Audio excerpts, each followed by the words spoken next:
News 24 network या YouTube चॅनलला subscribe करून बेल आयकॉनवर क्लिक करा आणि जाणून घ्या मुंबई, नवी मुंबई, ठाण्यामधील ताज्या घडामोडी फक्त न्यूज 24 नेटवर्कवर. शोध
राष्ट्रीय विधी सेवा प्राधिकरण नवी दिल्ली, महाराष्ट्र राज्य विधी सेवा प्राधिकरण मुंबई, ठाणे जिल्हा विधी सेवा प्राधिकरण व नवी मुंबई महानगरपालिका यांच्या संयुक्त विद्यमाने विधी सेवा महाशिबिर व विविध शासकीय सेवा योजनांचा महामेळाव्याचे आयोजन रबाळे येथील राजश्री छत्रपती शाहू महाराज विद्यालय या ठिकाणी आयोजित करण्यात आले होते.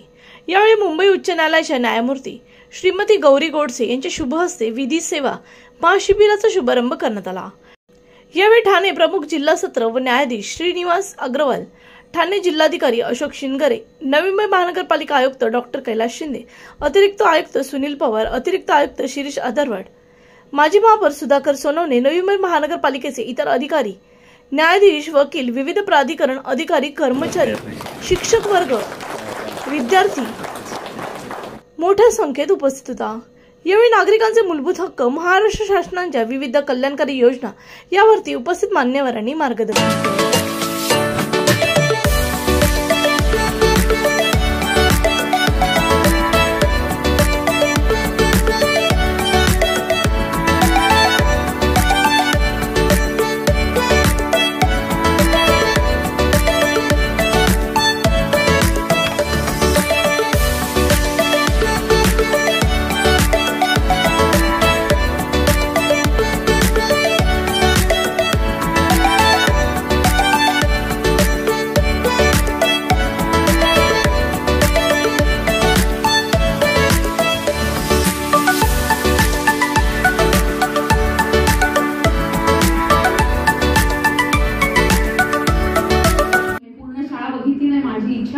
एकदा पूर्ण शाळा बघण्याची की अशा पद्धतीने जर खरंच शाळा चालल्या आपल्या इथे, म्हणजे सगळ्याच कॉर्पोरेशननी, म्हणजे इतर कॉर्पोरेशन मध्ये सुद्धा अशा पद्धतीने शाळा चालाव्यात. कारण आपण जेव्हा एज्युकेशन बद्दल बोलतो, हा कॅम्प हा पण माझ्या मते एक एज्युकेशनचाच भाग आहे. कारण आपल्याला जसं शाळेचं शिक्षण महत्वाचं असतं, तशा इतर गोष्टींचं शिक्षणही महत्वाचं असतं. आता इथे म्हणजे विक्टिम्स किंवा अक्यूज, अंडर ट्रायल्स ह्यांच्यासाठी जे स्टॉल्स केले गेलेत की ज्या NGOज आहेत ती लोक मदत करतात अक्यूजना, विक्टिम्सना ह्या जे काही घडलेलं असतं त्याच्यातनं बाहेर पडण्यासाठी, रिहॅबिलिटेट करण्यासाठी. आता बरेचदा असं होतं की आपण जे विक्टिम्स असतात म्हणजे ज्यांना हे प्रॉब्लेम्स फेस होतात त्यांनी ते प्रॉब्लेम्स कसे अवॉइड करावे किंवा ज्यांना प्रॉब्लेम्स होऊ शकतात त्यांनी ह्याच्यामधनं कसं वाचावं ह्या गोष्टीची अवेअरनेस आपण ह्याला खूप भर दिला जातो. तसंच अशा अवेअरनेस कॅम्प्स मधनं, आता मला माहिती नाही अशा पद्धतीचा कुठला स्टॉल याच्यात आहे की नाही, पण ह्या गोष्टीची अवेअरनेस की ह्या गोष्टी करू नयेत, म्हणजे ज्या चुकीच्या गोष्टी आहेत त्या गोष्टी करू नयेत. प्रत्येकाची ही ड्युटी आहे की चुकीच्या गोष्टी करू नयेत, इलिगल गोष्टी करू नयेत. जसं आपण प्रॉब्लेम फेस केल्यानंतर त्याच्यामधनं आपण कसं बाहेर पडू शकतो किंवा काय स्कीम्स आहेत, काय योजना आहेत, ह्याला जसं प्रमोट करतो तसं मे बी पुढच्या वेळेस, म्हणजे ही गोष्ट माझ्या आत्ता मनात आली म्हणून मी एक्सप्रेस करते हे की अशा पद्धतीचा स्टॉल पण आपण पुढच्या वेळेस करायला पाहिजे. कारण ही अवेअरनेस जर आली, जसं आता मला एक्झॅक्टली माहिती नव्हतं की कुठल्या पद्धतीचे स्टॉल्स असतील, म्हणून मी अगरवाल साहेबांना काल रिक्वेस्ट केली होती की मला थोडं राईटअप काहीतरी पाठवा की कसे स्टॉल्स असतील. तर त्याच्यात एक स्टॉल बद्दल जी माहिती होती ती जी मी वाचली ती अशी होती की लहान मुलांना शाळेमध्ये गुड टच बॅड टच ह्या गोष्टीचं अवेअरनेस किंवा माहिती देणं, एज्युकेट करणं, त्यांना शिक्षित करणं की काय बॅड टच आहे, काय गुड टच आहे. तर आता जे कोणी आयोजक किंवा स्टॉल्स मध्ये जे एनजीओज ह्या गोष्टीची अवेअरनेस देण्यासाठी इथे आहेत, ज्या स्टॉल्स लावलेत, त्यांना माझी एक रिक्वेस्ट अशी आहे की शाळेमध्ये आणि किंवा अशा ज्या पद्धतीचे कार्यक्रम योजले जातात शाळांमध्ये किंवा म्हणजे शाळेच्या रेग्युलर करिक्युलर मध्ये सुद्धा समजा इन्क्लूड केलेले असतील, तर एक आणखी गोष्ट ह्याच्यामध्ये इन्क्लूड करायला पाहिजे. ती अशी की बॅड टच गुड टच आपण कुठला आहे हे म्हणजे सांगण्याचा मागचं ऑब्जेक्ट नॉर्मली असा असतो की हे तुम्ही अवॉइड करा, हे बरोबर नाहीये, हे तुम्ही प्रोटेस्ट केलं पाहिजे. त्याचबरोबर हे नाही करायला पाहिजे, हे केलं नाही पाहिजे, ह्या गोष्टीवरती पण खूप एम्फसिस द्यायला पाहिजे असं मला वाटतं. तर ही माझी रिक्वेस्ट आहे ह्या इथे जे कोणी कन्सर्न स्टॉल्स आहेत, जे एनजीओज आहेत, जे अवेअरनेस बद्दल करतात, मे बी ह्या शाळांमध्ये सुद्धा हे एक ऍड करायला पाहिजे की हे नाही केलं पाहिजे. नॉट ओनली स्टुडंट्स, म्हणजे टीचर्स आहेत, पेरेंट्स आहेत, हे सगळ्यांमध्ये ही अवेअरनेस केली पाहिजे की हे चुकीचं आहे आणि नाहीच केलं पाहिजे. हे एक ऍड करायला पाहिजे ह्या आपल्या अवेअरनेस कॅम्पमध्ये. कारण सध्या अवेअरनेस एज्युकेशन फक्त शाळेचं नाही, पण जनरल एज्युकेशन, जनरल ज्याला आपण बेसिक बिहेवियर म्हणतो आपण, की हे खरं कोणी सांगायला नाही पाहिजे की चुकीच्या गोष्टी नाही करायला पाहिजे, हे असलंच पाहिजे. म्हणजे it is very fundamental basic requirement की ही असली पाहिजे. तर ह्या अशा पद्धतीच्या कॅम्प्समधनं ह्या अवेअरनेस दिले जातात हे. आणि आज तर खूपच सुंदर आयोजन केलेलं आहे ह्या कॅम्प्सचं. मी अशी अपेक्षा करते की इथे येणाऱ्या प्रत्येक जे कोणी इथे येतील रजिस्ट्रेशन करतायत त्याचा मॅक्झिमम लोकांना ह्या गोष्टीचा फायदा मिळावा. लीगल सर्व्हिस अथॉरिटी ह्याच्यामध्ये पार्टिसिपेट करते, कारण ही त्यांचं एक मेन ऑब्जेक्ट आहे लीगल सर्व्हिस अथॉरिटीचं की अशा ज्या स्कीम्स आहेत, म्हणजे आपल्या कॉन्स्टिट्यूशनमध्ये हे दिलेलंच आहे की प्रत्येकाला इक्वल राईट आहे. प्रत्येक म्हणजे जसं मी म्हटलं सामाजिक आणि आर्थिक हे सिक्युरिटी जी आहे ही प्रत्येकाचा राईट आहे आणि तो राईट त्यांना देण्यासाठी शासनाने ह्या सगळ्या योजना चालू केलेल्या आहेत. त्या योजना लोकांपर्यंत पोहोचवण्यासाठी म्हणजे कलेक्टर ऑफिस, कॉर्पोरेशनचं ऑफिस आणि इन्क्लुडिंग आपलं कोर्टामधलं लीगल सर्व्हिस अथॉरिटी हे एकत्र येऊन ह्या सगळ्या गोष्टी करतात. ह्याचा ऑब्जेक्ट आपण लक्षात घ्यायला पाहिजे. हे ऑब्जेक्ट कसं आहे की ह्या स्कीम्स तर सगळ्यांपर्यंत पोहोचल्याच पाहिजेत, पण जी अवेअरनेस आहे हा खूप एक महत्त्वाचा भाग आहे.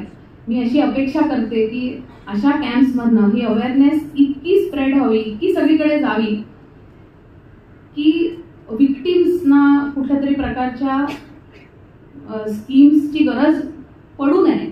इतकं आपलं सोसायटी सुंदर व्हावी की अशी गरजच पडू नये. सगळ्यांना हे